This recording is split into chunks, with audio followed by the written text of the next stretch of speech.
या विघ्नहराच्या दर्शनासाठी इथले स्थानिक जे ग्रामस्थ आहेत, कृषी उत्पन्न बाजार समितीचे संचालक आहेत शिरीष बोराडे, हे देखील आपल्याबरोबर आहेत. शिरीष भाऊ, काय विघ्नहराला मागण्या कराल? खरं तर विघ्नहर गणपती देवस्थान जे आहे, राज्यातून रोज हजारो भाविक दर्शनासाठी येत असतात. आज चतुर्थी असल्यामुळं खूप भाविक या ठिकाणी उपस्थित होत आहेत दर्शनासाठी.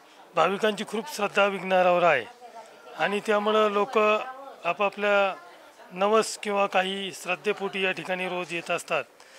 आणि खरं तर आपल्या आवाजचं मी मनापासून स्वागत करतो. आपला चॅनलसुद्धा राज्यामध्ये खूप ठिकाणी हा पोचलेला आहे आणि आमच्या देवस्थानची जी भरभराट आहे ती तुम्ही राज्यभर पोचवण्याचं काम या मागील काळातही केलेलं आहे, यापुढील काळातही करत आहात.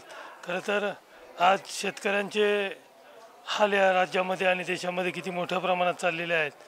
त्या श्रद्धेपोटीसुद्धा शेतकरी वरुण राजाच्या प्रतीक्षेत आहे आणि पाऊस पडू दे या मागणीसाठी खरं तर आज अनेक भाविक, या महिला भगिनी असतील किंवा शेतकरी असतील, शेतकरी बंधू असतील, हे खरं तर विघ्नहराला साकडं घालण्यासाठी या ठिकाणी येत आहेत.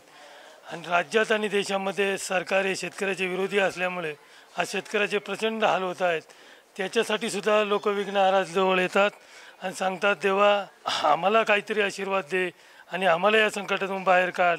आज पावसाचे दिवस होऊन चाललेले आहेत, पेरणीचे दिवस येत आहेत, तरी पाऊस अजून पडत नाही. त्यामुळे ही सगळी जनता विघ्नहराला साकडं घालण्यासाठी या ठिकाणी येते आणि म्हणते, वरुण राजा आता तरी ये आणि आमचा जो हंगाम आहे खरीपाचा तो पुरा होऊ दे.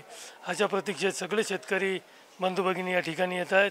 आणि खरं तर आपल्या आवाजाने हे कार्य जनतेपर्यंत पोहोचवण्याची गरज आहे, कारण जे शेतकऱ्याचे हाल आहेत या राज्यामध्ये तुम्ही विघ्नहराच्या दर्शनासाठी आलेले आहात. याचं दर्शन घेऊन तुम्ही हा प्रसार राज्यात आणि देशात करावा. तुमच्या या चॅनलला आमच्या मनापासूनच्या शुभेच्छा देतो.